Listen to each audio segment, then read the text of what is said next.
Bueno, buenas tardes. Muchísimas gracias a todos los que os habéis acercado.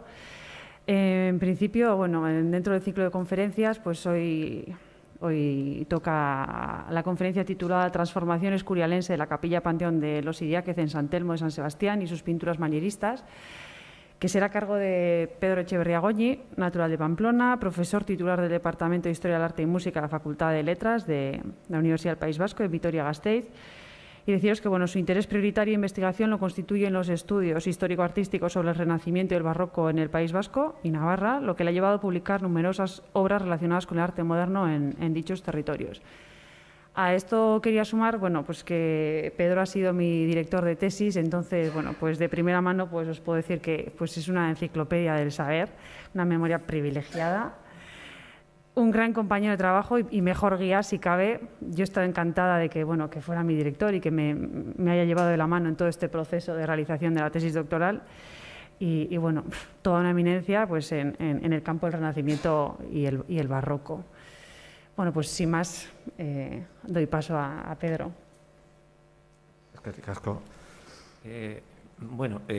Arratsalde-on guztioi, buenas tardes a todos y a todas. Otra vez con inclemencias de fondo, pues vuelvo a tratar de un tema que me ha ocupado durante muchos años. Inicié este trabajo allá por el año 2010, antes de la pandemia, que es la referencia que tenemos que usar siempre, ¿verdad? Y finalmente todo esto se compiló en un libro en 2017. Trataba sobre lo que fue la capilla Panteón de los Idiáquez, la capilla mayor de la iglesia conventual de San Telmo de San Sebastián. Y es, dentro de este ciclo, yo creo que es un tema idóneo que encaja perfectamente, porque esto es una página borrada de la historia, no solo de la historia material, artística, aquí voy a hablar de historia, de esos pasajes desconocidos de la historia guipuzcoana y concretamente donostiarra. Lo vamos a intentar recuperar virtualmente, ya que evidentemente aquí yo no he pintado nada ni añadido nada que no hubiera o de lo que no quedara algún resto.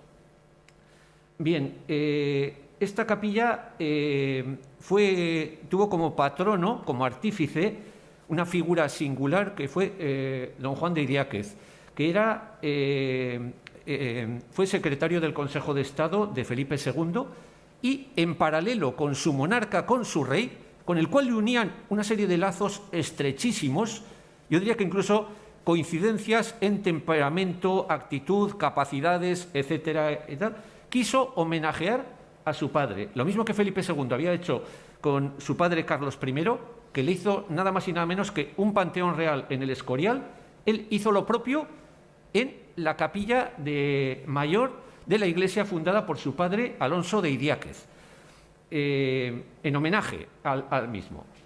Esta capilla que hoy ven en blanco y negro, los que la han conocido, de los presentes desde niños, jóvenes, incluso hoy en día, para nada responde a la idea de transformación que pretendió don Juan de Idiáquez y en la cual gastó cifras muy importantes dinerarias, no solo de su patrimonio propio, ¿verdad?, sino también de su mujer Gracia de Olazábal, que en este caso la mujer tuvo mucho que decir también, ¿no?, en toda esta financiación.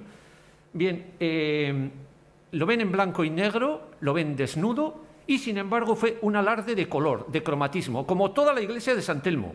Estaba totalmente pintada. Y hice en su momento una reconstrucción virtual que siempre permanece activa, que siempre se puede mejorar y ajustar al minuto. Y es que, fíjense bien, había tres colores predominantes. Uno era el negro en el pavimento, el enlosado, que está perfectamente documentado y para lo que tenemos para todos los casos diseños y dibujos. El enlosado blanquinegro, formas cruciformes. Segundo lugar, un zócalo de azulejería, del cual milagrosamente, después de 1000 vicisitudes, habían llegado 2 o 3 azulejos, que en el momento de la restauración de San Telmo nadie sabía de qué era todo aquello. Y finalmente lo identifiqué y les dije que era de la renovación que emprendió don Juan de Idiáquez. Las paredes estaban donde hoy están las pinturas de Sert, en un contexto totalmente distinto, la epopeya del pueblo vasco, sus gestas y actividades esenciales, etcétera, para lo que es el edificio. Estaban cubiertas de arriba a abajo por colgaduras de terciopelo y de damasco, color rojo. Atención, negro, rojo y, por último, y escoltando al retablo mayor, que era una joya única en España, hoy sería tal vez el elemento de patrimonio mueble más importante de todo el país. Era un retablo flamenco, del cual tenemos descripciones y conocemos la documentación del programa, etcétera, etcétera. Por último, estaban las pinturas, que si algo llama la atención es que los fondos de las bóvedas están tocadas de color amarillo, ocre amarillento. Es una triple estratificación, negro, rojo, amarillo. Ya verán ustedes, pasión, muerte y resurrección. Resurrección. Y de otra manera también, sepan muy bien que el rojo, el púrpura, del que eran las colgaduras, es el color regio por excelencia, en capas, etcétera y tal. Estamos hablando de empresa real, en San Sebastián. En San Sebastián. Bien, y hoy en día, claro, con las pinturas de Sert, como lo ven. Y ya no digo nada más de otras actividades, etcétera, que se desarrollan aquí, etcétera y tal. Nada tiene que ver con la realidad, con lo que fue esto. Bien, don Juan de Idiáquez, casi 30 años al servicio del rey prudente, de Felipe II, casi 30 años, se dice pronto, una vida, en distintos consejos, presidiéndolos, y por último, secretario del Consejo de Estado, y más por último de la Junta de Noche, y más por último familiar cercano a Felipe II. Era de los dos, o sea, un portugués y Juan de Idiáquez, los dos más cercanos, además con personalidad propia, Y eso que Felipe II no se casaba con nadie y finalmente cedía muy poco protagonismo a sus consejeros. Pero fue de los pocos que discrepó, fíjense bien, avisó sobre el fallo estratégico y el desastre que se sobrevenía con la Armada Invencible, la invasión de Inglaterra, el vasco, ¿me entienden? El vasco, que en definitiva no son como hoy llamamos, del aparato del Estado, no, son los que diseñan de alguna manera la política. Y ven la serie de los Habsburgos, Carlos I, Felipe II, Felipe IV. Ahora verán a Felipe III, pero tiene menos protagonismo. Y con los atributos del poder real, cetro, corona y la bola del mundo, el poder terrenal del príncipe. Y debajo, y no menos dinástica, la dinastía de los Idiáquez. Esta familia procedente de Anoeta, formada que fueron los secretarios de Estado respectivamente de Carlos I, Alonso de Idiáquez y Urramendi, de Felipe II, Juan de Idiáquez y Olazábal. Felipe IV fue Alonso de Idiáquez, Butrón y Mújica, padre, hijo y nieto, casi dinástico, casi lo mismo que la monarquía de los Habsburgos, de los Austrias. Y les muestro aquí dos cositas. Uno, los papeles. ¿Qué hacen? Son los papeles de Estado, son las cartas órdenes, es la burocracia del Estado los que lo llevan. Y el reloj, la literatura emblemática de la época en el país, señalaba que el reloj era imagen del buen gobierno, ¿Por qué? Porque las manecillas del reloj son el buen gobernante, son el príncipe, pero no funciona si la maquinaria, que serían los consejeros y los súbditos, no están perfectamente en sintonía con el perfecto engranaje, vamos a decirlo, para que esto funcione. Pero hasta tal punto, fíjense bien, era importante este Juan de Idiáquez, que no era vasco de cuna, claro, nació en Madrid de la corte, donde estaba su padre, lógicamente, murió en Segovia, desarrolló casi toda su vida en la corte y en otras zonas de Europa, y fue un personaje definitivo en la política exterior de Castilla. Es más, diría que era de la facción castellana y tal vez uno de los personajes realmente significativos, ¿no? Con Felipe III, este es Felipe III, el que ven aquí, pero un monarca de mucha menos personalidad, se inició el sistema de validos, el duque de Lerma, y fíjense bien, el duque de Lerma, que tenía mucho ojo, por cierto, aunque era estrábico, miraba contra el gobierno, que solemos decir, ¿verdad? Y tal, ¿no? Era estrábico, mantuvo, de los pocos que mantuvo, que no removió al inicio a Juan de Idiáquez. No solo por el prestigio y por las relaciones y por su poder, etcétera, ¿no? Y tal. Es un personaje que nos debe de llamar la atención. Bien, incluso por recomendación de Felipe II, Juan de Idiáquez escribió un opúsculo que se le atribuye a él, ¿verdad? Y tal, que se llama Los Advertimientos, que era una especie de manual de corte, un manual cortesano, para cómo debía ejercitarse un secretario, un consejero, un secretario del monarca, del rey, advirtiéndole de qué, de muchas cosas. Primero, de la prudencia en sus decisiones, segundo, de la prevención de las intrigas de palacio, etcétera, y tal, y todo esto, ¿no? En fin, de Juan de Idiáquez siempre se le presenta como intachable, etcétera, y tal, en todos los sentidos. Ahora bien, les debo de decir, y esto no es dudoso, que tuvo una red clientelar. Todas las personas de su confianza eran guipuzcoanos, todos, y más de las zonas de la que era él y todo eso, ¿no? No me parece que eligió mal, escogió bien, como van a ver, ¿verdad?, a muchos de ellos, pero debo decirlos que sí que miró para la tierra de sus mayores. Miró constantemente para la tierra de sus mayores en la corte. Aunque sirvió lealmente al monarca. Bien, hay una faceta que es menos conocida de la de estadista, que es la faceta de mecenas y humanista. Y es que era un hombre tremendamente culto. Hablaba perfectamente italiano y francés. Por sus cargos, les he dicho que se había dedicado a la política exterior, en muchos lugares, ¿verdad? Y tal. Conocía perfectamente latín y griego y conocía los clásicos, lo cual nos habla de una persona tremendamente capaz e inteligente. Se relacionó con humanistas, sobre todo Benito Arias Montano y otros humanistas. Conocía, por lo tanto, los contenidos neoplatónicos, para que luego digan los vascos están a la vanguardia. Les diré que no solo desde el punto de vista intelectual, sino también, los que hablaron o escribieron en castellano, los mejores calígrafos eran vascos, los mejores calígrafos que había en Castilla, ¿entienden? Mejores, la escritura, la escritura. Y muchos tópicos más, ¿verdad? Y tal, que habría que descartar. Me pregunto yo si no fueron, en parte, los protagonistas, no solo de una política, sino de una cultura, como van a ver ahora, los vascos. Y tal. Bien,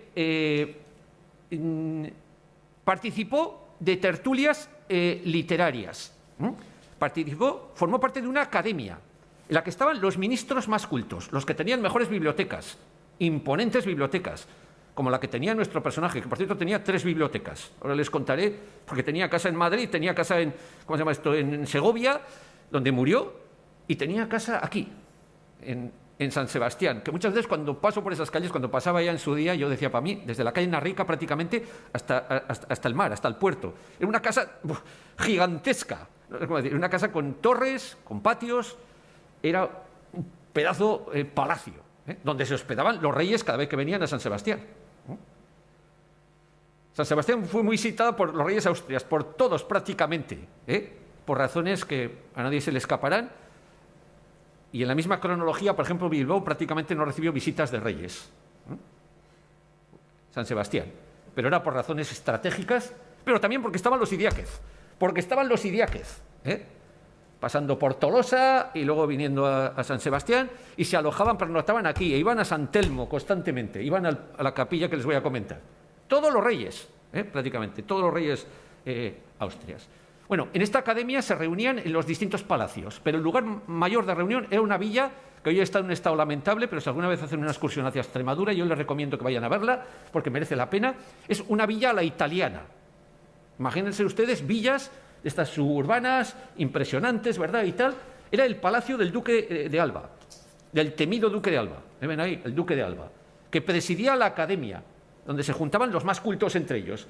Aquí no eran reuniones políticas, no eran juntas de noche ni eran nada. Aquí eran reuniones, eran tertulias, como los príncipes del Renacimiento italiano. ¿Se imaginan? Los Medici, etcétera, y tal, etcétera, con ese patio mudéjar y rodeados de escritores y de artistas, muchos de ellos italianos. Por ejemplo, los escultores de esta, que ven aquí, esta Andrómeda, de una fuente manierista, en un jardín allí en Cáceres.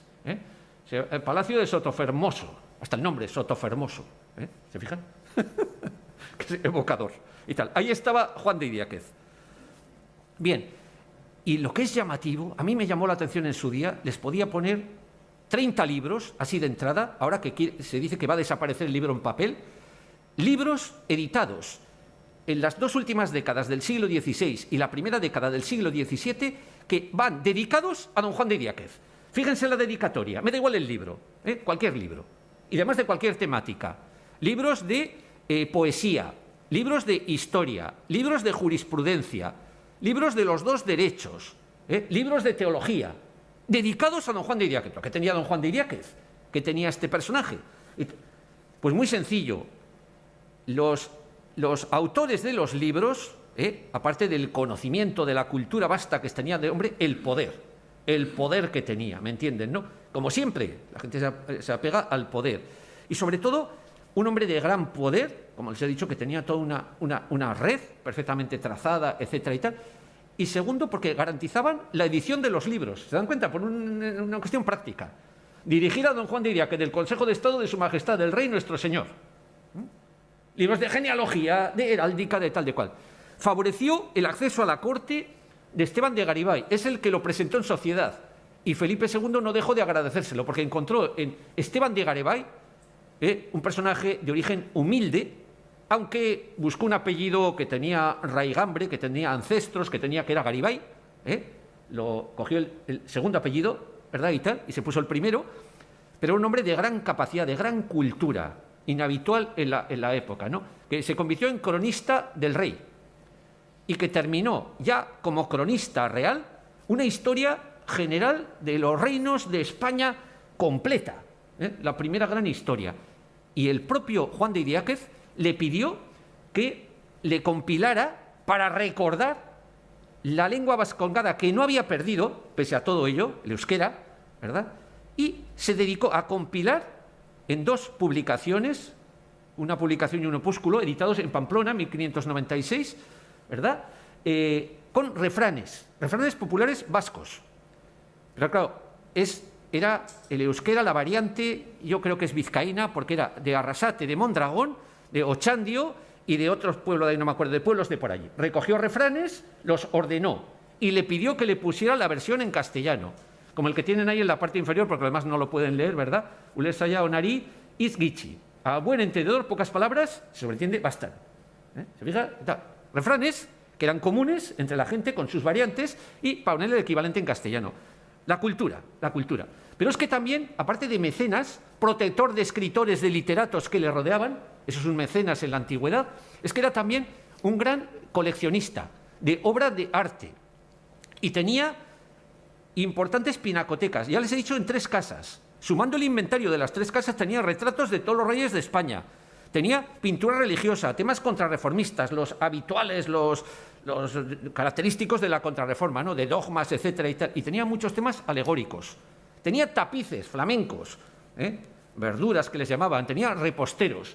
Y, finalmente, también un gran conocedor de pintura. Claro, había sido embajador en Génova, después fue embajador en Venecia. Conocía, pero muy bien, la pintura de Tiziano, Tintoretto, el Veronés, que les sonarán todos estos pintores. Pero es que facilitó la llegada a España de pintores que iban con su gusto, que a veces era el gusto del monarca y a veces no, porque en esto discrepaban, a veces, ¿no?, del rey. Por ejemplo, de Federico Zúcaro, que es un artista al que yo he visto por detrás y por delante de San Telmo. Los dibujos, los cartones, las fuentes de inspiración, etcétera y tal, me remiten a Zúcaro, ¿no? ¿Qué vinculación tiene Zúcaro? Este vino a España, trabajó en el Escorial, trabajó en la corte, pero finalmente no gustó al monarca. Ya les he dicho que iban de la mano, este iba de la mano del monarca, pero tenía su personalidad, también artística, ¿se dan cuenta? Su carácter. Y desde el punto de vista de la arquitectura, ambos, el monarca era el paladín de la contrarreforma, de la cristiandad, y por lo tanto se decantaron por un tipo de arquitectura, que es la arquitectura escorialense, que se llama. Quien haya estado en el Escorial, desnuda, limpia, con esos monumentos, ¿verdad?, realmente descomunales, no a escala del hombre, y tal, ¿no?, en los cuales se funda gran parte de la leyenda negra española, pero será un vasco, será un amuno, que escribió en castellano, tanto es uno de los nuestros, aunque Su texto es en castellano, pero yo aquí no miro el texto, sino miro la profundidad de concepto. Y dijo que lo desnudo es lo último que se llega a admirar. Por lo tanto, ingleses, franceses, etcétera, no saben, no degustan lo último, la esencia de las cosas. Y tal. Eso es lo que contesta él frente a toda una leyenda negra construida durante 3 siglos, ¿verdad? Y tal, ¿no? Curiosamente, el maestro mayor de obras reales de la Villa y Corte de Madrid le encargó el proyecto de la remodelación de la capilla de San Telmo. Se llamaba Francisco de Mora. ¿Se fijan ahí? Con la firma, en la parte superior, a la derecha. La firma de Francisco de Mora. Y el encargado del montaje de todo, porque es muy dispar, ya saben, distintos azulejos, que colgaduras, que el sepulcro, que el pavimento, que el adosado, fue un arquitecto italiano, Pedro Castello. Vamos, se trajo a los mejores que había en Madrid. Se los trajo a San Sebastián. Yo les quiero rescatar aquí la memoria de todo esto, ¿verdad? Porque me parece que es una página singular de la historia y que no está presente. Todos los libros, todos los folletos, incluso diríamos hasta el presente, que tratan sobre este convento famoso de San Telmo, se refieren al momento fundacional, al convento dominico, a Alonso de Idiáquez. Para mí lo revolucionario, lo brutal fue la intervención como patrono de Juan de Idiáquez. Eso es lo que hay que contar. Y ese episodio de tiempo, esos 37 años, que van de 1577 a 1614.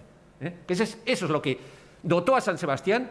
Ahora mismo sería un reclamo para esta ciudad, lo digo así, lo digo como lo creo, ¿verdad? Y tal, como podría ser lo de Luis XIV, yo qué sé, en San Juan de Luz, o lo otro, o lo tal, para esta ciudad. Hasta perdida la memoria. En la confusión, perdimos hasta la idea de lo que pasó aquí, de lo que ocurrió en esta capilla. Bien, este Pedro Castello es el autor nada más y nada menos, por ejemplo, que de la masonería, esas columnas que ven ahí de jaspes, de mármol, de pórfidos, etcétera y tal, del retablo mayor del Escorial. Pedro Castello, el que se desplazó a San Sebastián. El otro no. Francisco de Mora fue el proyectista, simplemente el que lo hizo desde Madrid, desde la corte. Pero su capacidad era grande de comprensión de la... Bien.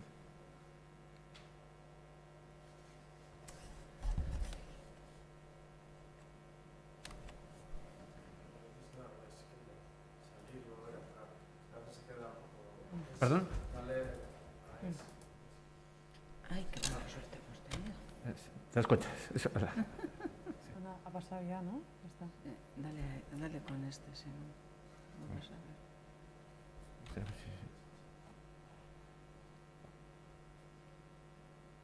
Es lo que te decía. A ver, ¿ves? Bien. Dale para atrás, sí. Para atrás. Sí. ¿Para atrás? Sí, vale. Bien, voy a dividir esta intervención en 2 partes. La primera va a ser dedicada a la capilla mayor y panteón de los Idiáquez y a los elementos de su ajuar. Ajuar mueble, ¿no? Y revestimientos. Y la segunda parte la dedicaré pues, a las pinturas, a los fragmentos de pinturas y a una propuesta de reconstrucción hipotética virtual ideal de los mismos. Bien, bueno, la capilla que ven aquí, la cabecera ochavada, ahí camuflada, de tal, pues la construcción, en teoría, arranca de 1541, pero en realidad se hizo en 11 años. Se retrasó el inicio de las obras muchísimo, es de 1551 a 1562, vamos a decir, la construcción de lo que es la fábrica, el inmueble y tal, ¿no? Y la delimitación de lo que es capilla mayor, de la zona conventual y la zona de los fieles, venía dada por una reja que está marcada en ese plano que ven ahí, con 3 puertas, 3 accesos, etcétera, ¿no? Los elementos claves en todo esto eran fundamentalmente la cripta, que era el corazón, donde estarían enterrados los antepasados el panteón real de los Austrias del Escorial, etcétera y tal, la tribuna para asistir privadamente a los oficios, al culto de la familia, era privativa de los Idiáquez, con comunicación directa, el sepulcro situado a los pies de las gradas, sepulcro que mandó construir, y por último la sacristía nueva. La sacristía nueva. Bien, hay un elemento que ha pasado desapercibido totalmente en los numerosos estudios de casi 2 siglos, ¿verdad? Y tal, sobre San Telmo, no se ha accedido yo sé que está ahí en las alturas, a 20 metros, la altura que sea, ¿verdad? Y tal, pero Fíjense bien, para mí es clave y capital, para leer todo lo que es San Telmo. Es la clave polar, la clave que está en el centro de la bóveda de la capilla mayor. La clave polar, que la ven así, ¿verdad? Y todo eso, yo, subido ahí arriba, tocándola, que no me lo creía, ¿verdad? Me di cuenta inmediatamente que lo que tenía es circular. El círculo es la forma geométrica perfecta del Renacimiento, la que no tiene principio ni fin, la que se asocia con la divinidad, con lo eterno. Pues bueno, estaba recorrida por una serpiente que se muerde la cola. La ven aquí, ¿verdad? Y tal, ¿no? Para entenderlo mejor, les cojo aquí un grabado, he quitado el emblema de Alciato, una edición francesa de Alciato, con la serpiente que se muerde la cola. Esto es un jeroglífico que es símbolo de la eternidad. Y es que aquí, hablando del Renacimiento, y este es un hombre del Renacimiento, lo que predominan son las ideas de la fama para la eternidad, ser recordado ser recordado, y esta clave yo no la había visto ni siquiera reproducida, ni comentada siquiera, ¿no? Y esto es con lo que él quería decir, aquí estoy yo. Eso Alonso de Idiáquez, o sea, el padre, que no vio nada de la construcción porque finalmente se encargó de ella, de gestionarla, como ocurría tantas veces, la mujer, Gracia de Olazábal, la mujer. Bien, y aquí le ven con la reintegración cromática.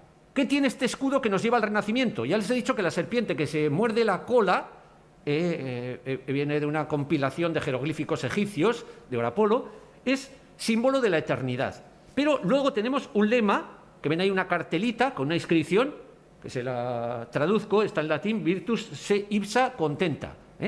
Dice así, la virtud es suficiente por sí misma para nuestra felicidad. Y por virtud entendían los hombres del Renacimiento, los humanistas, y Alonso de Idiáquez lo era, y Juan de Idiáquez lo era, eran humanistas, conocían el pensamiento del Renacimiento, ambos dos, y tenían relación con grandes humanistas, uno y otro, ¿no? Esta frase viene de un escritor griego, de Diógenes Laercio, y es reproducida más o menos idéntica por otros como Aristóteles y finalmente Cicerón, donde posiblemente la hayan recogido, ¿verdad? Y tal, para ponerla aquí. La virtud se entendía por virtud la perfección moral. Perfección moral. El culmen, la perfección a la que puede llegar el hombre. Y no solo cristiano, sino en general. Hombre ejemplar, pleno, en todos los sentidos, en todos los órdenes, en las armas, en la tal. Esto no se daba porque sabes muy bien, y sobre todo en política, ¿verdad?, no abundan precisamente este tipo de personas, no vamos a decirlo, ¿no? Bueno, es la idea, y bueno, como todos son ideas, son todos conceptos, eso lo sostiene todo, ¿verdad? Es lo que debe de ser, lo que debiera de ser, ¿verdad? Y tal, pero luego repasamos las biografías, ¿verdad? Y vemos algunos peros. Bien, y luego están las armas. El 1 y el 4 son los Idiáquez y Urramendi, la rama paterna, Idiáquez el buey. Me imagino que será de Idi, los Idi Próbag, los bueyes, ¿verdad? Y tal. Y Urramendi, una familia muy interesante, muy importante, ¿verdad? Y tal. O sea, la mujer de Alonso de Idiáquez, del padre, ¿verdad? Y tal. Eran un escudete con una cruz y el fondo las barras de la Casa Real de Aragón, por una concesión del rey de Navarra. Y tal. Y el 2 y el 3 son las armas de Olazábal Herbeta, u Olazábal Pérez de Herbeta, que me ha dado la atención viniendo para aquí, ¿verdad? Y tal, porque Olazábal es la encina con el jabalí pasante, que ven ahí, ¿verdad? Y tal, y Herbeta, que es de un caserío que se llama Argovia, dice la documentación, ¿verdad? Y tal, cerquita, que se llama Erbitegui, que es una casa que está polémica y que la he visto que ha salido en los medios, ha salido en varios sitios y tal, porque iba a pasar por ahí, creo que es el tren de alta velocidad o no sé lo que, algún rollo de estos, ¿verdad? Que no sé muy bien, ¿verdad?, cómo van las cosas aquí. Entonces, son casas que además mandó remodelar don Juan de Idiáquez, casas que eran de su patrimonio familiar, los Herbeta, vamos a decir, ¿no? Bien, y ya las piezas. Las piezas son, primero la cripta del corazón. Esta fue excavada y fue restaurada por Aranzadi, creo que es 2007-2009, por Aranzadi, y ven que tiene una planta rectangular, solo queda de la cripta original, porque yo tuve la oportunidad de verlo un poquito y tal, y todo eso, lo que había antes, solo queda en la actualidad nada más el zócalo de piedra, de sillar, un zócalo de arenisca y tal, ¿no? Tenía una bóveda que ha sido sustituida por una de hormigón. Ahora tiene una bóveda de hormigón, ahora mismo, debajo de la cripta. pero era una pieza realmente singular, créanme, de verdad. Como si ustedes van al Escorial, porque tenía azulejería. Las paredes estaban revestidas de azulejos y había restos de azulejos por todos los lados. Y las escaleras, creo que ven ahí, creo que ven todavía algo de azulejería, no sé si lo ven, ¿verdad? Y tal, en la foto, las escaleritas, el acceso, uno de los dos accesos, ¿verdad? Y tal. Esas escaleras bajaron sucesivamente los monarcas españoles que visitaban San Sebastián, y ahí pasaban ratos, ¿verdad? Después de haber asistido a los oficios en la capilla privada, no lo dejaban nunca, en visitas estratégicas que iban, temas de matrimonios políticos, cuestiones con Francia, estas cosas, ¿verdad? Entonces, venían siempre a San Sebastián. Ahí está la calle de Santa Corda, esa calle estrecha tan peculiar, con las alturas, que me parece muy interesante para una escalera de caracol. Eso es la tribuna. La cripta le llama la documentación bóveda. Y les quiero decir la coincidencia. La llaman igual como se designa a la primera cripta panteón del Escorial, que hizo Juan de Herrera, y de las cuales muestro ahí el proyecto, la bóveda. Todo igual. Igual. Bien, y luego otra pieza singular es la tribuna de los Idiáquez. Una pieza recogida, desconocida, pero es la más evolucionada en arquitectura de todo el edificio. ¿Por qué? Porque es una pieza, tiene una cúpula con casetones, con una serie de meridianos que la tratadística de la época conoce como capilla redonda por cruceros, le llaman, ¿verdad? Y tal, ¿no? Es una pieza muy vanguardista. ¿Por qué? Porque sería la segunda cúpula cronológicamente, la segunda cúpula que tenemos en Guipúzcoa en el Renacimiento. Luego su valor es fundamental. Supongo que no es accesible, digamos, a todo el público, lo que sea y tal, pero fíjense bien, yo le daría mucha importancia. Y es que tiene, claro, para identificar todas las obras de su patronato, es como el sello, que está en todos los sitios, el escudo de los familiar, ¿verdad? Los cuarteles, con una cartela de correa de cueros, y la serpiente que se muerde la cola. Es decir, fama, recuerdo, imperdurable hasta... Parece que se ha borrado la memoria, parece que no ha cundido esto de que se le recuerde, ¿me entiendes? Que se le recuerde a él, no a Alonso de Idiáquez, sino a Juan de Idiáquez.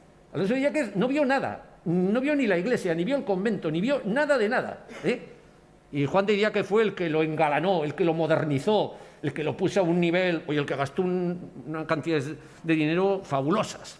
No les quiero impactar aquí con cantidades, pero tengo todas las cantidades, todo lo que importó, etcétera y tal, ¿no? Bien, el pavimento era un embaldosado blanquinegro. Tenemos los diseños que le mandaban a la corte a Madrid para que él aprobara los diseños y todo eso, ¿no? Aunque se pensó traer materiales muy caros de otros lugares, pero se contaba con materiales exquisitos aquí, en Guipúzcoa. Y les voy a decir la verdad, el mármol negro, con pequeñas vetas, se trajo de canteras de Hernani, que, por cierto, se presentaron como propuesta 2 siglos después para el Palacio Real de Madrid. Un mármol negro de gran categoría, Y el mármol blanco se trajo de canteras ya en la Muga con Francia, yo creo que próximas a Irún. Y las gradas se trajeron de canteras de Berrobi, que creo que es cerca de Tolosa, simplemente.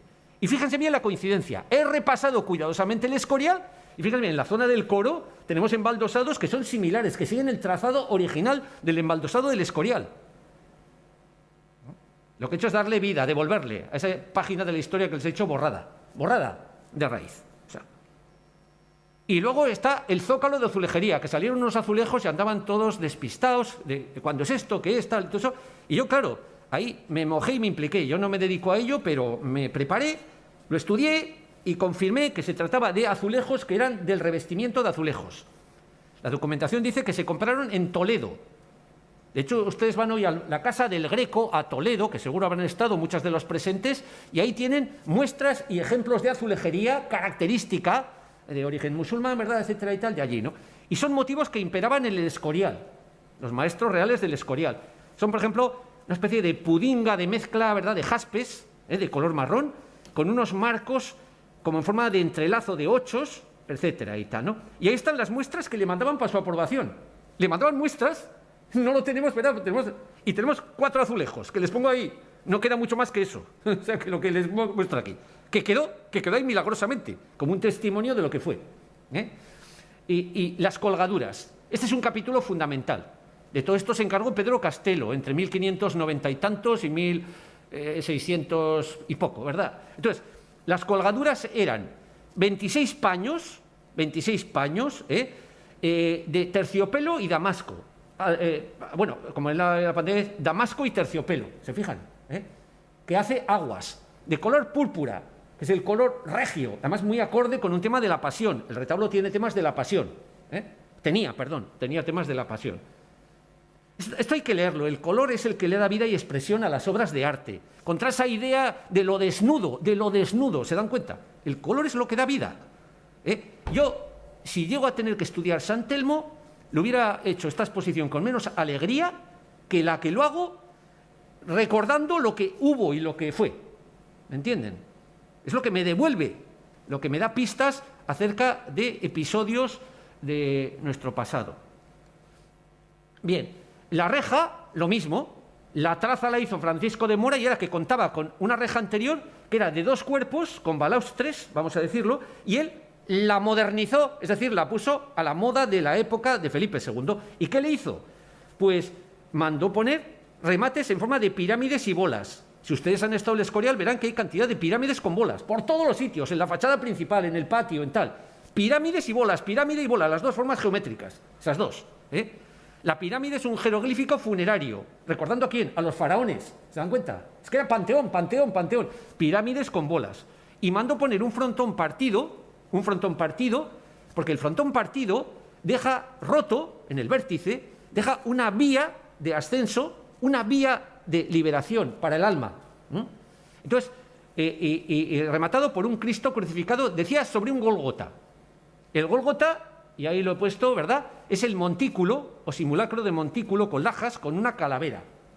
¿Se fijan? Posiblemente este Cristo lo hizo, de talla, tampoco ha llegado a nuestros días, claro, como todo, ¿no? Lo hizo Ambrosio de Bengoechea, llamado el sordo de Astiasu. Bien, aunque en realidad era de Alquiza, creo. Pero bueno, llamaban el sordo de Astiasu porque se casó en Astiasu. Y porque era sordomudo.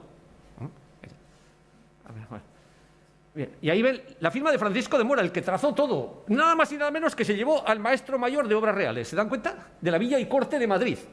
Y sucesor de Juan de Herrera en la dirección de las obras del Escorial. Y el sepulcro. El sepulcro lo contrató en 1577 en Génova, aunque él era entonces ya embajador en Venecia, pero lo había sido en Génova. Claro, conocía los mejores talleres que había en Europa para la escultura funeraria. Los mejores talleres, con diferencia. Los mejores monumentos funerarios del Renacimiento, tanto en Andalucía, sobre todo en Cataluña, en Aragón y en Castilla, procedían de talleres genoveses. Y se trajo, como no, lo mejor y lo que era lo oficial. Y el escultor, Tadeo Carlone,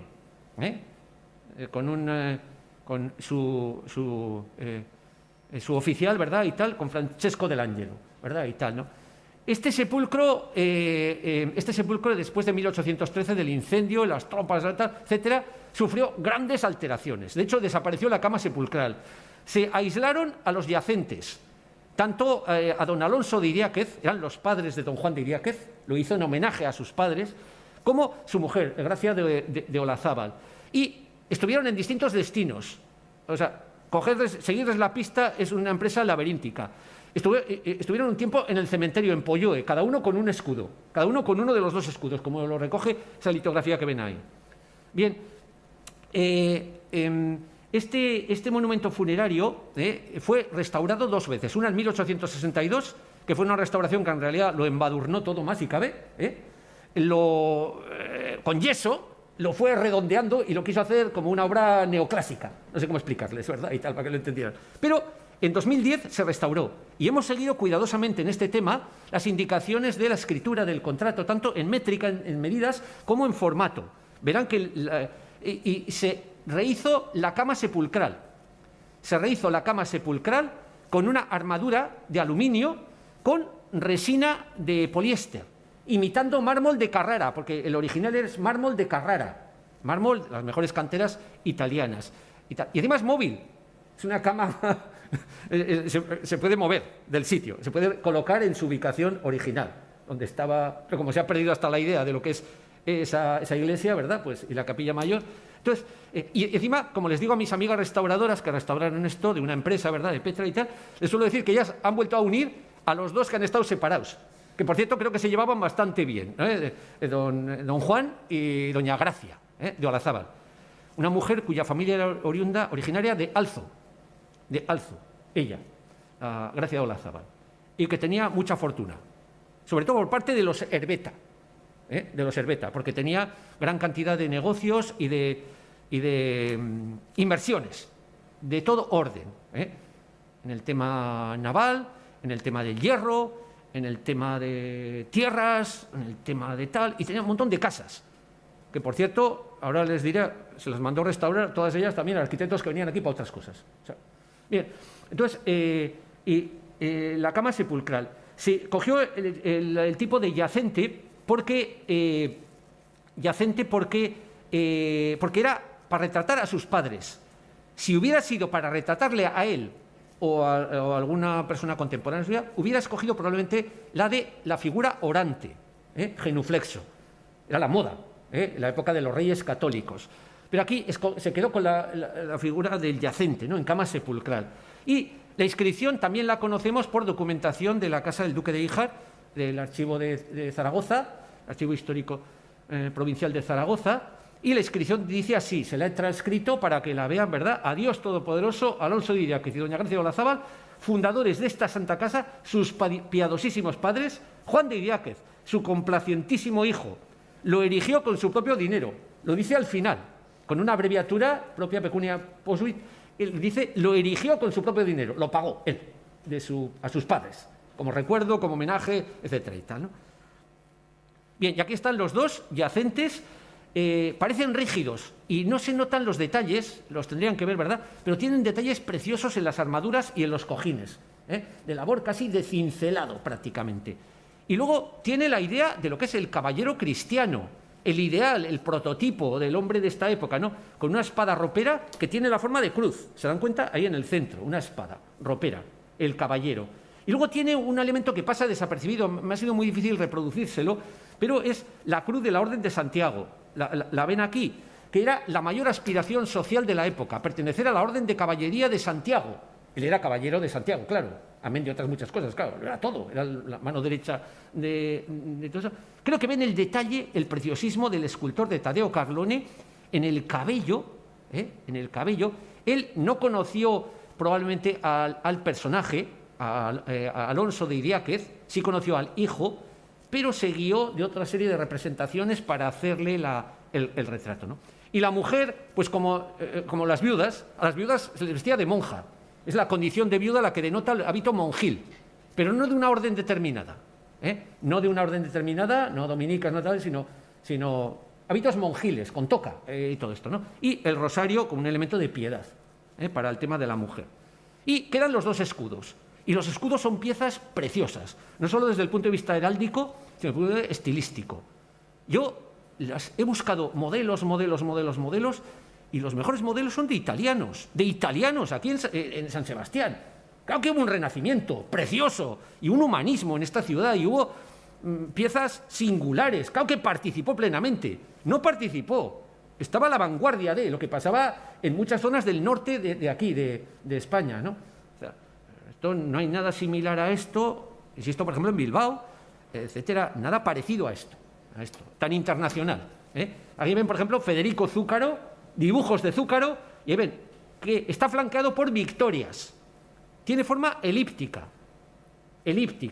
y tiene cartela de correa de cueros, y están las 4 armas, en el orden que les leo ahí: Idiáquez, Olazábal, Herbeta y Urramendi, cruzado, 1 y 4, 2 y 3. El hombre y la mujer, ¿no? Encima, toda obra manierista pues es elíptica. Y se preguntan, ¿por qué es elíptica? Pues parece una tontería, pero seguramente porque tiene que ver con las teorías, las concepciones del mundo, etcétera y tal, ¿no? Copérnico había dicho que las órbitas, la Tierra gira en torno al Sol y que las órbitas son circulares. Pero ciertamente, Galileo demostró que la órbita era elíptica. ¿Se dan cuenta? Y es el paso del círculo a la elipse. Y en el arte, al menos, se comprueba que la elipse domina al círculo, al que han visto en la clave polar, esa clave polar, etcétera y tal, ¿no? Es la cronología, es el momento, el pensamiento, vamos a decir, que trasciende hasta en el arte, el arte y el retablo. El retablo era pieza única. Felipe III, cuando visitó el convento, dijo que era una obra de extraordinaria belleza, única. Y efectivamente, solo había 2 en España, 2 retablos de estos. Uno lo encargó el rey Felipe II y lo encargó para el convento, el monasterio de San Jerónimo el Real de Madrid, al lado del Prado. San Jerónimo el Real. Desapareció en un incendio, y en esto comparte realmente historia con nuestro retablo, ¿se dan cuenta? Uno fue en la Guerra de la Independencia, este de Madrid, y el otro fue en la retirada de las tropas anglo-portuguesas, en 1813. Pero después de sonsacar y de estudiar la documentación, sé que no desapareció, quedaron muchos fragmentos, muchos restos de este retablo. ¿Y qué ocurrió? En las 2 guerras carlistas y posteriormente se empleó para utilizarlo como leña para avivar hogueras y fogatas. Se fue quemando, o sea, parece imposible que no haya llegado nada, porque era un retablo monumental, con un gran labor de talla. Se había contratado en Amberes, como documentó Rosa Yerbe, muy bien, ¿verdad?, en 1546.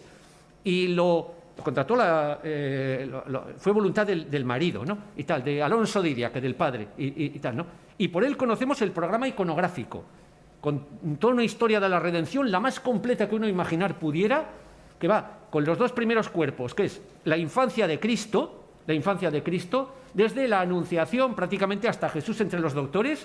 Luego viene el inicio de la vida pública, que es, se leen siempre de izquierda a derecha y de abajo arriba. Siempre se leen, ¿no? La historia, los pasajes sucesivos, ¿verdad? Es como una narración, que está ya pensada, vamos a decirlo, ¿no? Luego viene el inicio de la vida pública, que es el bautismo de Cristo en el Jordán, y luego viene ya los 2 segundos cuerpos, son el ciclo de la pasión, que es sin todo esto no se puede entender las pinturas, el sentido de las pinturas, sin todo esto. Entonces, la pasión es de la entrada de Cristo en Jerusalén y termina con la resurrección. ¿Se fijan?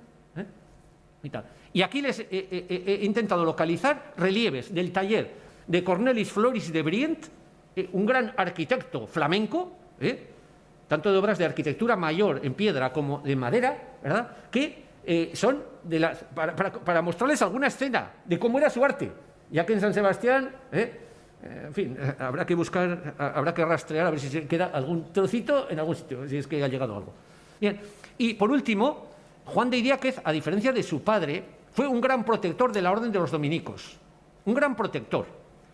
Digo en el sentido, sobre todo, de que les dio, los ayudó muchísimo desde todos los puntos de vista, también económico, y por ello se añadieron 2 salas laterales al retablo mayor, en la cual no podían faltar, claro, aunque esto era capilla privada, capilla de enterramiento, de patronato, de una familia.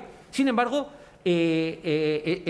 claro, hay un momento en que también aquí oficiaban los dominicos, etcétera y tal. Entonces, añadieron todo el santoral dominico. Son 10 santos, 10 tallas de santos que son de la rama masculina a la izquierda, desde el más importante, Santo Domingo de Guzmán, hasta San Pedro González Telmo, la advocación de la titulación del convento, ¿verdad? Y a la derecha, desde Santa Catalina de Siena hasta la última santa canonizada de la orden dominica, la orden de predicadores.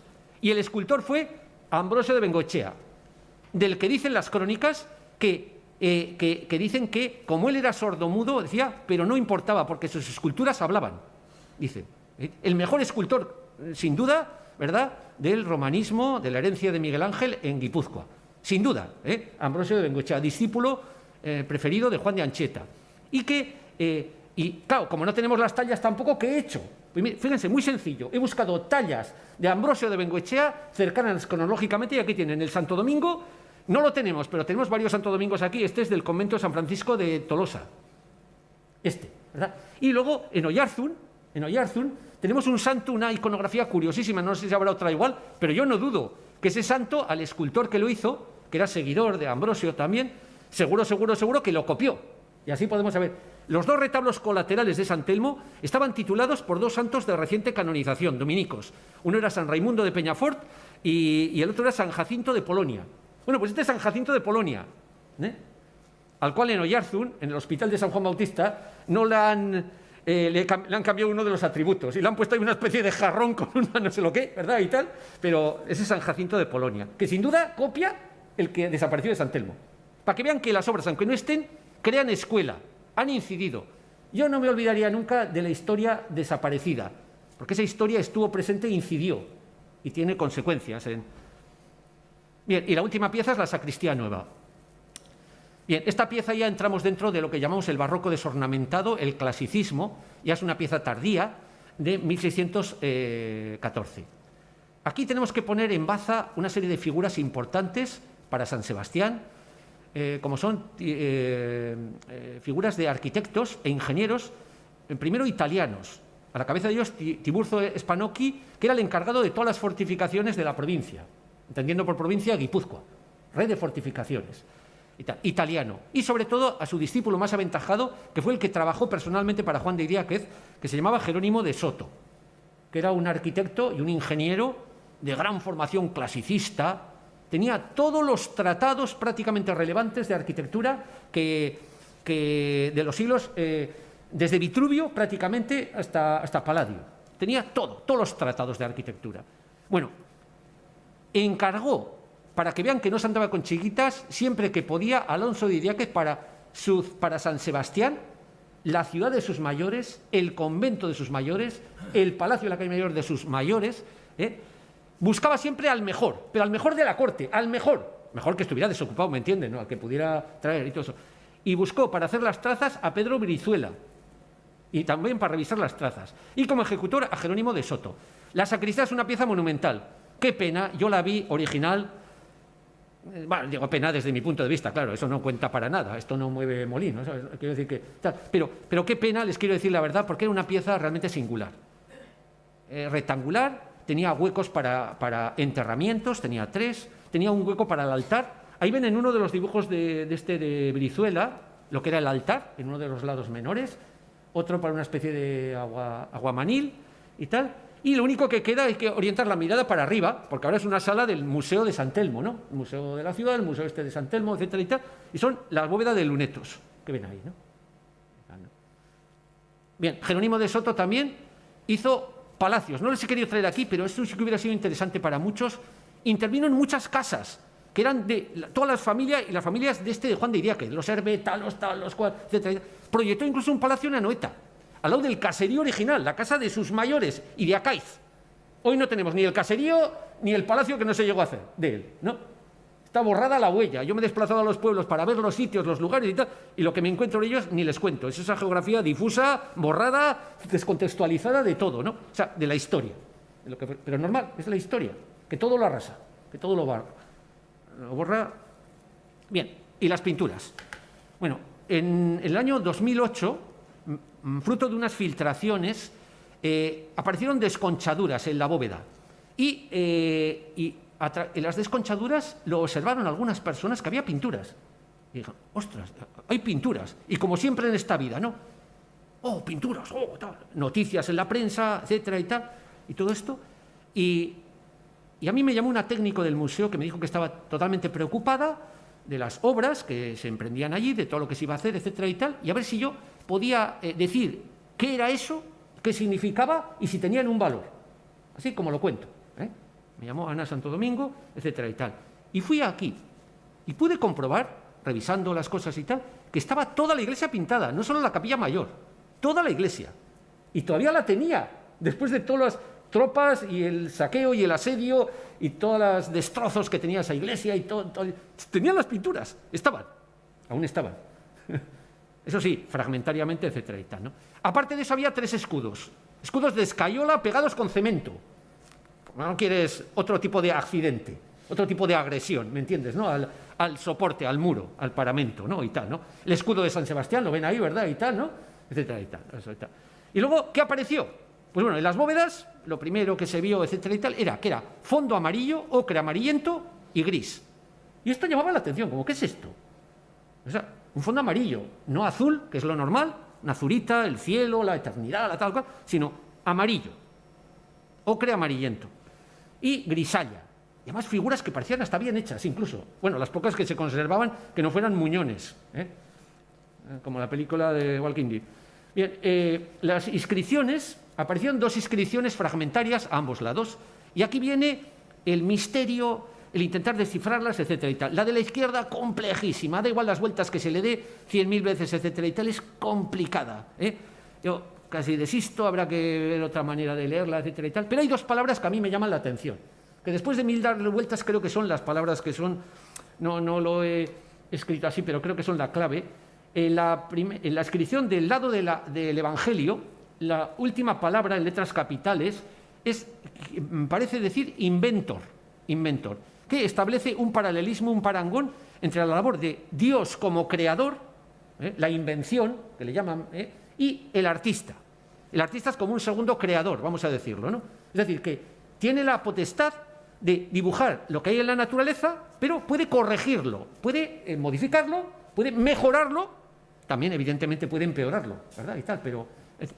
Y la otra palabra clave que nos trajo por la calle de la amargura es que aparece en canon más pequeñito, la última línea, la palabra fecit, que, como saben, siempre indica, todo en latín, claro, que es la lengua para este tipo de inscripciones, lo hizo.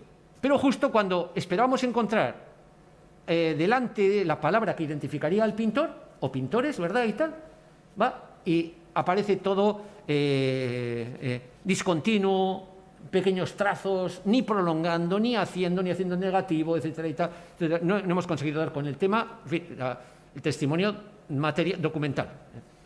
En cambio, la inscripción del lado del Evangelio se conserva también fragmentaria, del lado de la epístola, bajo la ventana del lado de la epístola, en uno de los paños de la cabecera ochavada. Pues, sin embargo, esta sí que permite al menos reconocer, leer, Idiáquez, Juan de Idiáquez, patrono del Consejo Real, Concili Regis, ¿verdad?, etcétera, Iusit Fieri, mandó que se hiciera. Mandó que se hiciera. Y el único documento, siquiera indirecto, fue publicado por María José Aramburu en una monografía magnífica que hay del arte religioso en Vergara, y es que, hablando de otro tema, es decir, buscando un mayordomo de la iglesia de Santa Marina o Sirondo, la del barrio de Vergara, buscando tasadores para la obra de la pintura mural de la iglesia de Santa Marina, dice, y les muestro aquí, ¿verdad?, y tal, dice San Juan de Gorostola, etcétera, dice, ha tenido noticias de cómo en la villa de San Sebastián, monasterio del Señor San Telmo, de ella había muy buenos y singulares pintores, dice. Que emplee la expresión muy buenos y singulares pintores se refiere a que no son los pintores propios del país, de los talleres del país, sino que son pintores, se había traído pintores, dice así, ¿no? Dice que pintaban el crucero mayor de dicho monasterio y que a uno de dichos pintores se le podía traer. A ver si lo aprovechamos para llevar a Vergara, a ver si lo traemos a Vergara. Finalmente no fue el que tasó allí, ¿verdad? Fue Juan de Lejalde, o sea, fue otra... Bien, ¿y por qué? El calificativo de muy buenos y singulares pintores y otros datos, como por ejemplo de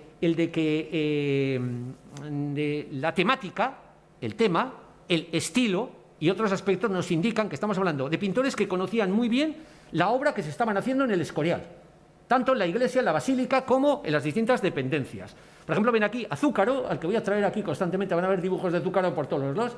No está materialmente, pero está espiritualmente, ¿me entienden? Aquí, en estas pinturas. Está él allí. Zúcaro, esa gloria celeste, o Luca Cambiaso, que era un pintor genovés, donde había estado el triunfo de la Trinidad, en el coro de la Basílica del Escorial.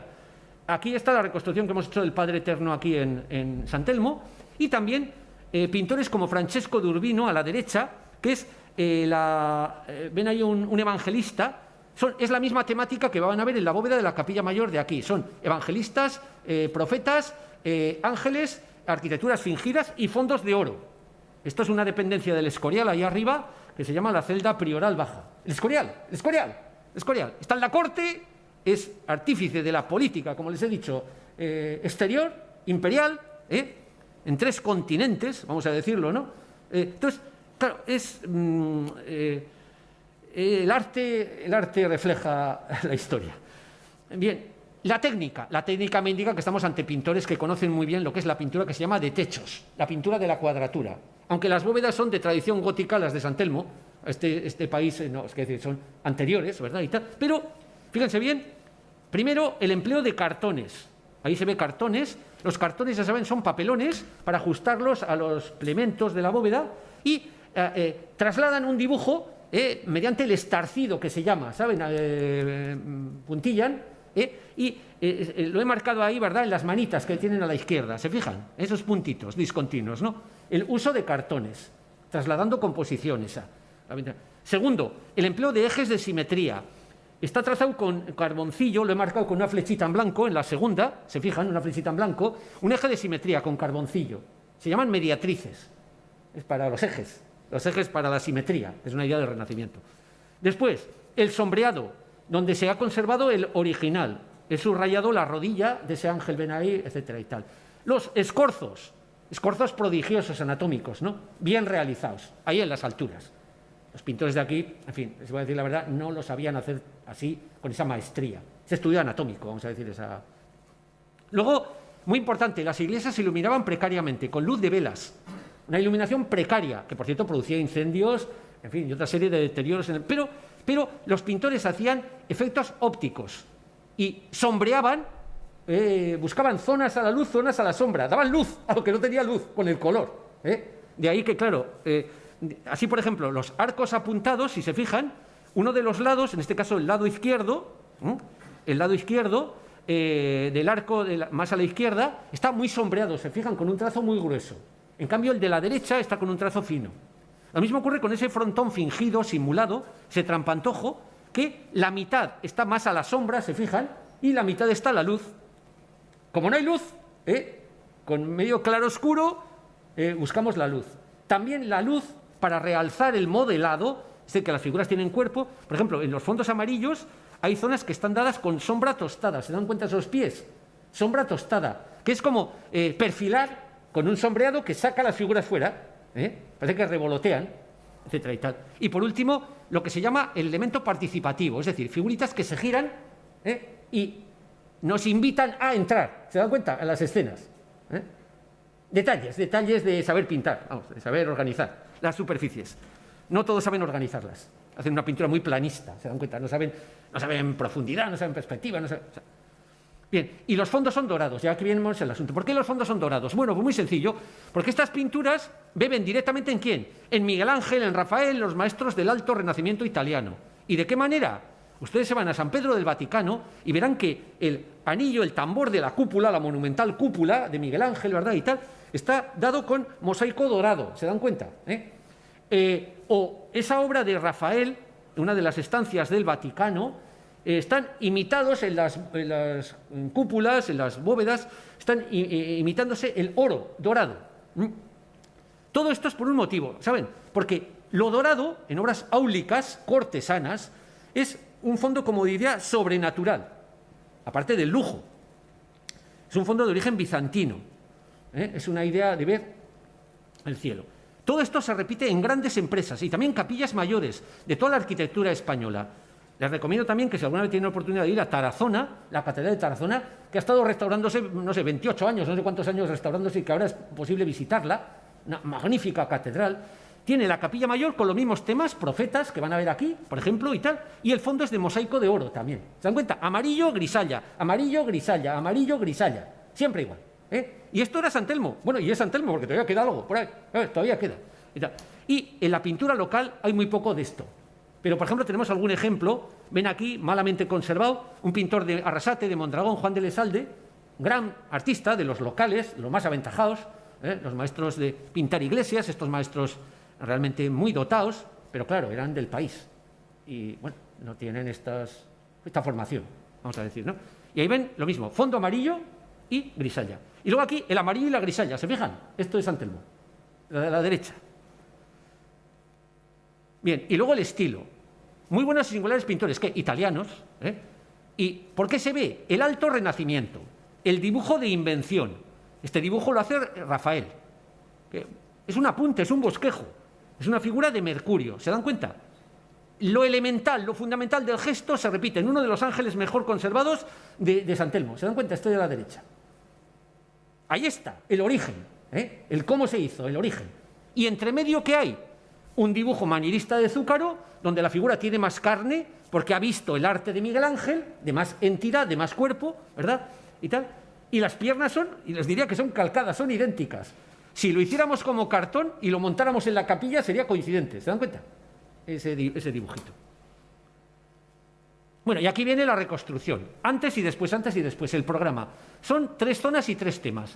La primera zona es lo que yo llamo la cabecera ochavada, los 3 paños de la cabecera ochavada, por encima del retablo mayor. Hay que entender siempre el programa del retablo. Sin el retablo no se puede entender estas pinturas, que lo que hacían era engalanar el retablo, culminar el retablo, ¿no? O sea, darle sentido al retablo. Un programa de redención y con la gloria, con tal, con el Padre Eterno, con tal. Bien, entonces ahí ven lo que apareció, la silueta del escudo, el escudo. Y había otros 2 escudos. El paño de la izquierda, la izquierda del espectador, que es el paño del lado del Evangelio, estaba prácticamente perdido. Ese paño no tenía nada. Pero a través de 4 restitos le hemos hecho una solución ahí, pero para la cosa didáctica y tal. Y ven, aquí la reconstruido. Representa una gloria con Dios Padre y ángeles como si fuera un tríptico. Una gloria con Dios Padre en el centro y en los laterales coros de ángeles. Distintos grados de corporeidad, vamos a decirlo. Todas estas pinturas, las pinturas se dilataron desde el año 83, 1583, que es cuando documentamos primeramente el tema del crucero, etcétera y tal, hasta la Capilla Mayor, que se hace creo que antes del 96, una cosa así, más o menos, ¿verdad? Y tal. Y esa sería la cronología, en distintos momentos de cada una de las zonas de esta iglesia. Luego, la segunda zona es la bóveda. La bóveda es una zona muy, muy perdida, pero bueno, le hemos dado una solución al asunto, etcétera y tal, ¿no?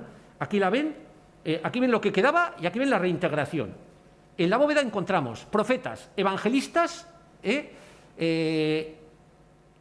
ángeles, antepasados de Cristo, genealogía de Cristo, depositarios de tal, anunciadores de, en fin, este tema, típico y tal. Y por último, en el primer crucero tenemos ángeles pasionarios con insignias largas.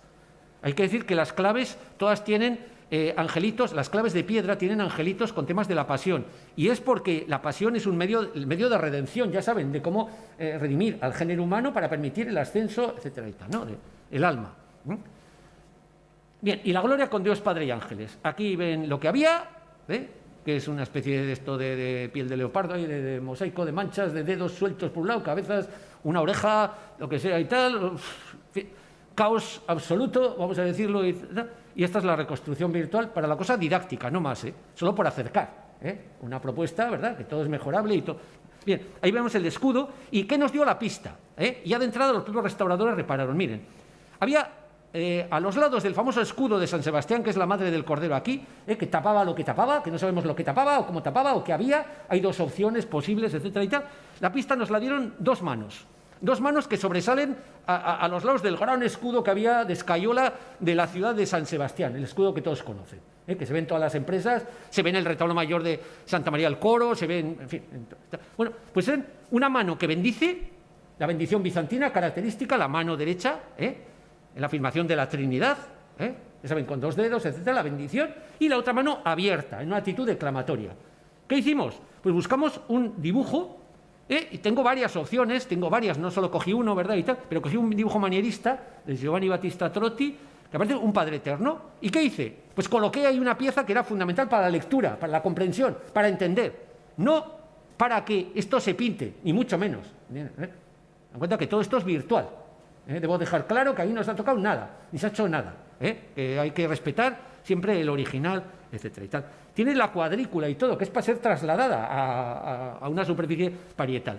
Y estaba rodeado por un círculo, la forma asociada con la divinidad, el círculo, la forma geométrica perfecta. ¿Y qué? Con un coro de ángeles, con distintos grados de corporeidad. Hay cabezas de ángeles, hay angelitos completos, hay cuerpo entero, hay espíritus asexuados, puros, como si fueran las inteligencias, etc. Algunos ángeles mejor conservados, aunque aquí, no voy a hacer este comentario, ¿verdad? Y tal. Estos 3 angelitos que hay aquí, estos 3, en la parte de abajo, fíjense bien la contraposición de actitudes. Uno mira para abajo, el otro mira para arriba, ¿se dan cuenta, no? Y el otro ni para arriba ni para abajo. Mira de reojo, se gira de 3 cuartos. Y con esa mirada cómplice, que hoy en día en las viñetas, ¿me entienden? ¿No? Una figura del curioso, una figura que te reclama la atención, ¿me entiendes? Para que te metas, para que entres en el tema, ¿no? Y tal. Todo esto es que pensar en... Y ustedes me dirán, ¿y desde abajo qué se ve? No se ve ni cascorro, claro. O sea, desde aquí abajo, ¿no? Y tal, ¿no? ¿Qué quieren que les diga, no? Eran cuidadosos, ¿me entienden? Eran cuidadosos. Y claro, las pinturas completas, el esplendor que tendrían, esto solo es un remedio, un simulacro de lo que fue, ¿no? Lo que yo he intentado hacer, ¿no? O sea, bueno. Y luego los modelos, pues son Rafael y manieristas.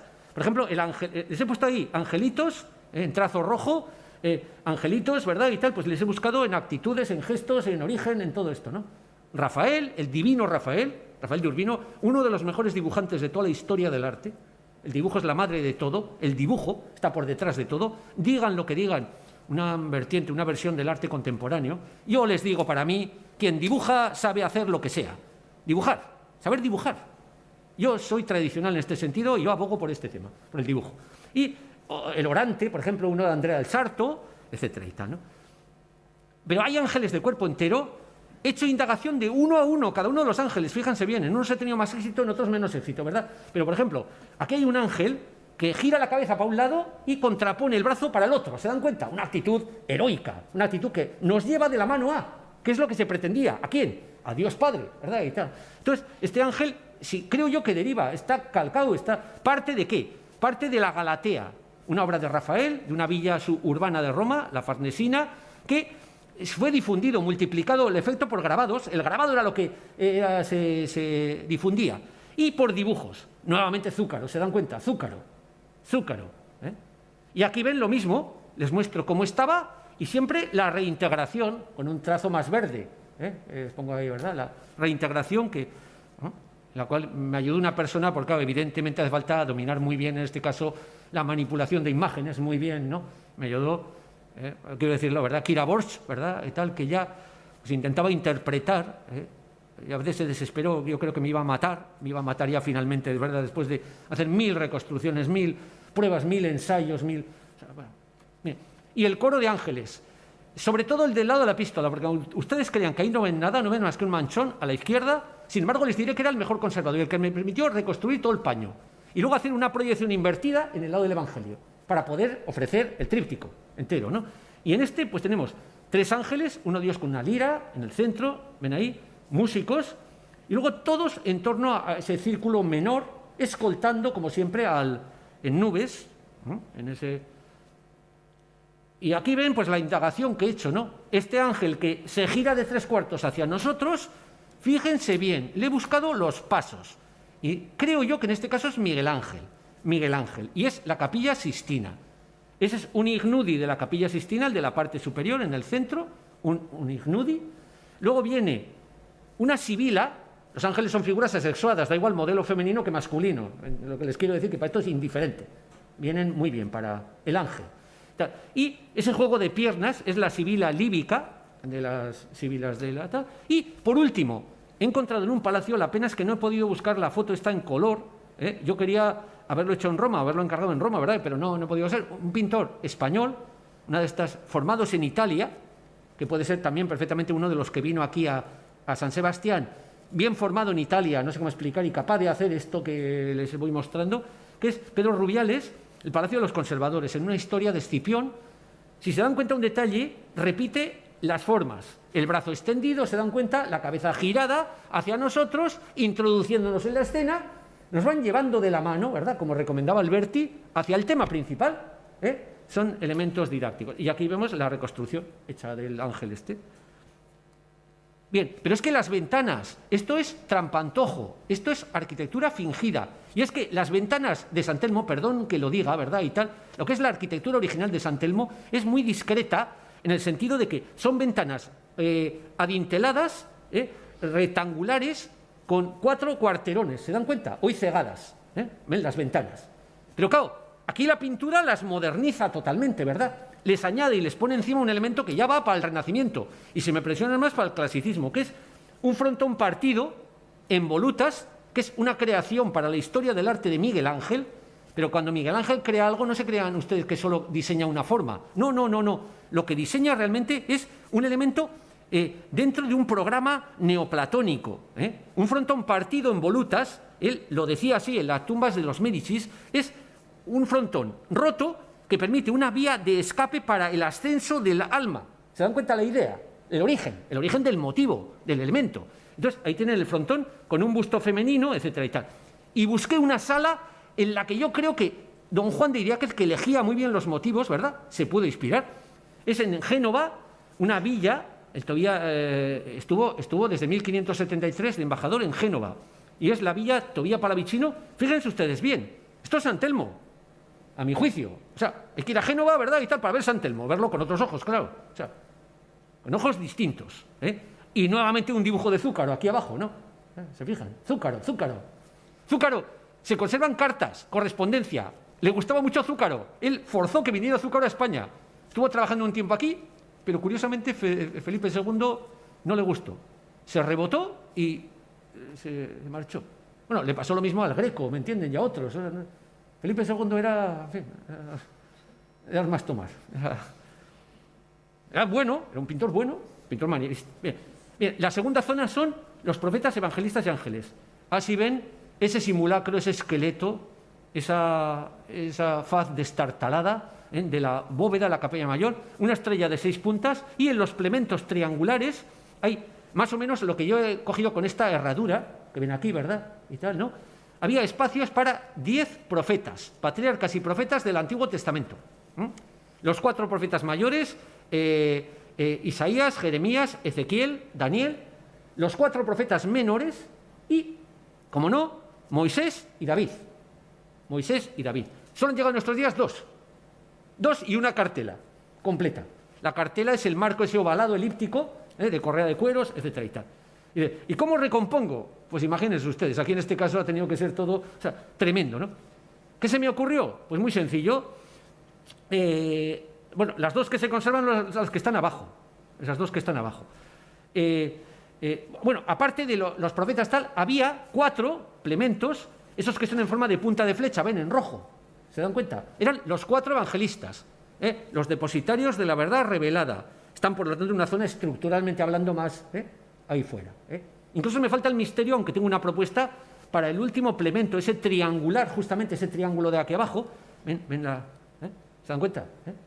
Pero está todo recompuesto. Lamentablemente, lo mejor conservado son lo que es lo ornamental de esta bóveda, que son los plementos que están más cerca del arco, ese triunfal, que es el que conecta con el crucero, ¿no?, el último arco. Esos 2 que estaban los más completitos. Bueno, pues lo que he hecho ha sido coger profetas de la Sistina, que no creo que no ando muy errado, y dibujos hechos a partir de profetas de la Sistina. Como ven ahí, el de la parte de arriba, ¿se dan cuenta? Para los profetas. Y en lo de abajo pues tenemos a Moisés y el otro profeta, del que no se puede decir cuál de ellos es, ¿verdad? Y tal. Me pareció que su actitud era exactamente igual que la de Agostino Veneciano, un grabador de la obra de Rafael. ¿Se fijan aquí? Está con un libro agachado leyendo. Pero es que hasta las cartelas tienen un punto de referencia, y es que estos decoradores genoveses y venecianos vinieron en oleadas llamados al Escorial para decorar el Palacio Real. Y, como en este caso, decoraron palacios reales como el Torreón de la Reina del Palacio del Pardo de Madrid, donde hay pinturas mitológicas, cosa excepcional aquí, salvo en ambientes cortesanos, de Teseo y de Mercurio, etcétera y tal, de Gaspar Becerra. Pero las cartelas correiformes tienen gran afinidad con las de aquí, y también con las del escudo, las de los escudos de los sepulcros, ¿no?, etcétera y tal, ¿no? Y los artistas, pues son artistas genoveses que vinieron aquí, Giovanni Battista di Castello y Rómulo Cincinato. Bien, los evangelistas, quedan 2, pero fíjense ustedes, lamentablemente, ya les he dicho que esto parece la película de Walking Dead, esos de los muertos vivientes, ¿no? Y tal, porque resulta que uno de ellos es San Juan, no cabe la menor duda, San Juan. ¿Por qué? Porque tiene el águila, se fijan a los pies y tal, ¿no? Pero le falta la cabeza. ¿Ah? Bien, así es la vida, ¿no? Bueno, y bastante completo está, porque esto es milagroso, o sea, no sé, es lo que han querido las filtraciones, ¿no? Y el otro le falta todo el tercio inferior, luego no tenemos el tetramorfos y no sabemos cuál es. Bueno, pues para los 2 busco propuestas. Yo creo que derivan totalmente de Ignudis de la Sistina, en origen. O sea, estas figuras de Miguel Ángel, estas figuras desnudas, de traidal de Miguel Ángel, como ese dibujo de Volterra, que copió la Sistina cuando no le habían puesto los paños, los braghetoni, y por lo tanto las copió desnudos, como los había hecho Miguel Ángel a todos, pero desnudos, vamos, en pelota picada. Entonces, y el otro, Bandinelli, es una variante que es de un profeta o evangelista, ¿se fijan, no? Es decir, la cabeza para un lado, el brazo cruzado en el otro, con el arte llamado de contraposiciones, el arte de Miguel Ángel. Y aquí ven pues, el resultado, ¿verdad? Los dos. Y a este lo he convertido, insisto, podía ser San Marcos, podía ser tal, pero por una cuestión de asociación con otros programas tal, lo he convertido en San Lucas. Le he puesto el toro. Me he sacado de un dibujo, ¿eh? Todos son de dibujos manieristas. Y todo cronológicamente del momento, de la época y de tal, ¿no? O sea, he hecho lo que hacían ellos, bueno, buscaban los modelos. He hecho lo que hacían ellos, sin llegarles a la suela a los talones yo. Y luego está que los enjarjes, donde se juntan los nervios, había figuras de ángeles, ya que estamos en ese cielo sobrenatural, etcétera y tal, bizantino, pero los ángeles tienen un carácter ascendente, un impulso ascensional. Eso es lo más importante. Y lo segundo, se les aplica lo que se llama la perspectiva de abajo arriba. Es decir, tienen unas correcciones ópticas porque se miran de abajo arriba. Es la perspectiva que se llama de abajo arriba, soto in su, de abajo arriba. Entonces, claro, tienen una deformación, una reducción óptica, porque los miramos de... Bien, y aquí ven pues los modelos. He buscado dibujos que creo que no se alejan demasiado de los que tenemos aquí, ¿verdad? ¿Se fijan? Los de cuerpo entero, con ese brazo cruzado, etcétera, este florentino, este de Samancini, etcétera y tal. O incluso aquellos que se conservan partes, piernas, brazos y tal, hasta las piernas y brazos les he buscado complementos, hasta las piernas y brazos sueltos. Por ejemplo, aquí tenemos una figura que parece sedente, que pues en realidad es un dibujo que está hecho en una pared, un dibujo de Miguel Ángel, que es un estudio para Giuliano de Medici, para las tumbas de Mediceas, de Florencia y tal, etcétera, ¿no? Pero es que también coincide la postura de las piernas con ligeras variantes con las de otros artistas de los italianos venidos al Escorial. Por ejemplo, Rómulo Cincinato, en el Palacio del Duque del Infantado, en esa alegoría del honor que ven aquí abajo, ¿no? O Peregrino Tibaldi, y todo estoy hablando de San Sebastián, ¿eh? No se creen ustedes que estoy hablando de Madrid, de la corte, de Roma, de Florencia, estoy hablando de San Sebastián. O sea, Y bueno, la parte ornamental, que es la que mejor se conserva, también bebe en fuentes internacionales. ¿Y cuál era el modelo, la referencia de este manierismo en Europa? Pues era un castillo real, el Castillo Real de Fontainebleau, cerca de París, donde había decoraciones hechas por discípulos y seguidores de manierismo de Miguel Ángel y que habían huido pues, tras el saco de Roma, etcétera y tal, ¿no? Y los modelos están ahí. Por ejemplo, esa mujer tipo cariátide que lleva sobre la cabeza un cesto con frutos, se fijan ahí, de esta ordenanza de grutescos, vamos a decirlo y tal, pues está en relación perfectamente con grabados como este de Fantucci, Antonio Fantucci, de Fontainebleau. Y terminamos ya.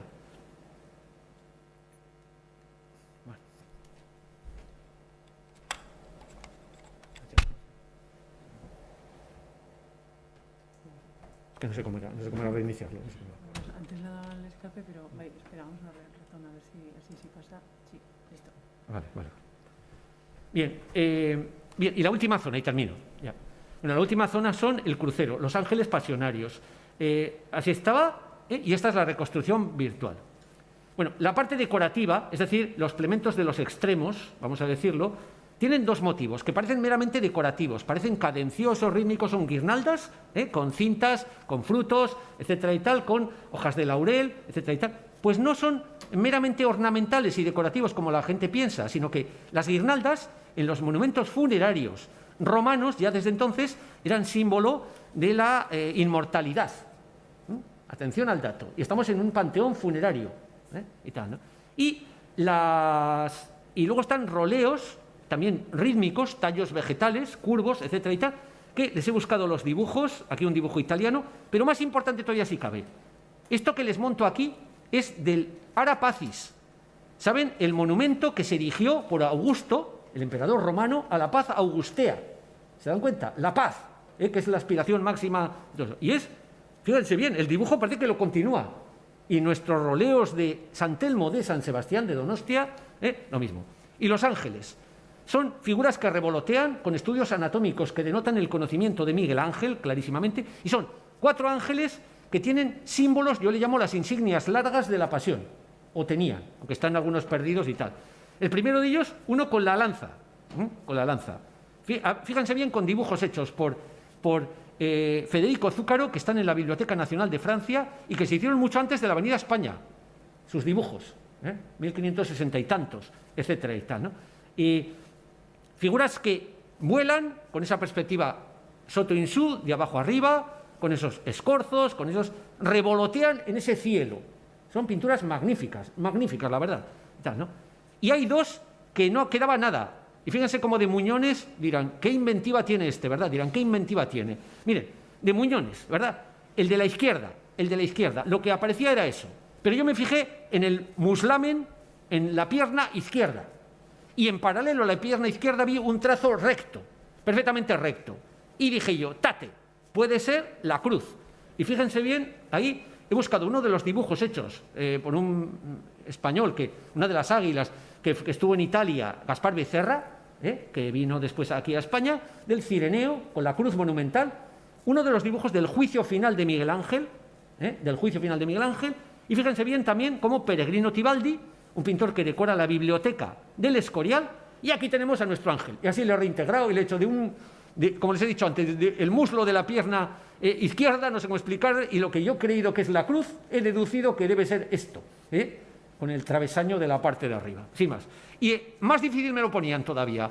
En la parte de abajo quedaba una columna, eso sí, preciosa, quedaba el capitel de la columna, preciosa, como la de un tratado de arquitectura, una columna corintia, ¿se dan cuenta y tal, no? Yo aquí no tenía nada, absolutamente nada, pero me ha parecido ver un ala que sobresale en un lado, etcétera y tal, y he dicho, me he buscado, me he repasado cuidado los dibujos de Zúcaro, y le he puesto un ángel. Ven aquí el ángel. Por un momento me ha permitido ser artista, sin tener ni la categoría y tal. El ángel, con la... Y el último con la caña y la esponja, la que con vinagre, etcétera, que le dieron a Cristo. Y tal. Bien, este es el mejor conservado, con diferencia. Y aquí está todo el proceso, yo creo. Para mí, la génesis está en el dibujo del Mercurio de Rafael, para la Villa Farnesina, la difusión a través de grabados de Marco Antonio Raimondi, etcétera y tal, y luego, cómo no, el que le da cuerpo, corporeidad, el que lo pone al día, es Zúcaro. ¿Se fijan? Y tal, ¿no? Y aquí vemos la reintegración del nuestro. Y la última imagen, aquí quiero hacer únicamente una conclusión que es un trasfondo de todo el mensaje que les he querido contar aquí, y es que he hablado todo el rato de los fondos amarillos, de ocre amarillento, esos fondos originales de las bóvedas de San Telmo. Y he hablado de que el único animal completo que se conserva, hasta tiene el pico amarillo, fíjense bien, una cosa curiosa, es el águila. El único animal de todos los que han llegado arriba de las pinturas. Está entero, una cosa sorprendente. Y tiene esa cabeza, esos ojos de rapaz, etcétera. Entonces, he hecho lo siguiente. Tomando una frase que se atribuye no a Felipe II, sino que fue usada por Felipe II, que la cogió de su padre, de Carlos I, ¿verdad? Que en mi imperio nunca se pone el sol, un imperio que pivotaba sobre 3 continentes, Europa, América y África, ya saben, ¿verdad? Etcétera. En mi imperio nunca se pone el sol. Una frase que viene de Herodoto, que a su vez Herodoto la pone en boca de Jerjes, otro de los grandes emperadores que busca un imperio mundial, en el mundo, etcétera y tal. He querido establecer este paralelismo. Los bestiarios, el bestiario dice que el águila es el único animal que puede volar hasta el sol. Son historias fabulosas de animales, ¿verdad? Y tal, que puede buscar hasta el sol sin que los rayos le afecten. Vamos a decirlo, ¿no? Y tal, ¿no? Vamos a entender, en mi imperio no se pone el sol, vamos a pensar en Felipe II por un momento, y vamos a pensar en el águila, esa que se puede acercar sin que le afecten los rayos, vamos a decirlo. Vamos a pensar en don Juan de Idiáquez, ¿no? Juan de Idiáquez es el motivo, su padre, él y su padre son el motivo por el que los reyes no olvidaban nunca, desde que entraban en Salinas de Leniz, vamos a decirlo, hasta que iban a San Sebastián y a Irún, a la frontera, vamos a decirlo, el único motivo por el que permanecían más tiempo en los palacios, en las casas principales de los Idiáquez en San Sebastián, también en Tolosa, ¿verdad? Y por el que no olvidaban nunca ir a misa, a las funciones en San Telmo, y el que visitaban, y lo dicen ellos de preparar, a mis leales servidores, que fueron los Idiáquez. Insisto, agentes de la política, no solo aparato del Estado, sino agentes de en gran medida de la política exterior de la corona española en el siglo XVI. Y bueno, ya esto es lo que les quería contar, por eso me he desplazado hoy aquí a San Sebastián, ¿verdad?, para participarles de algo diferente, distinto.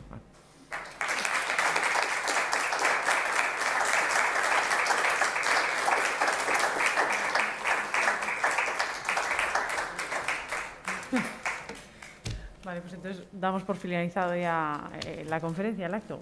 Bueno, pues muchísimas gracias, Pedro. Me he quedado corta en la presentación.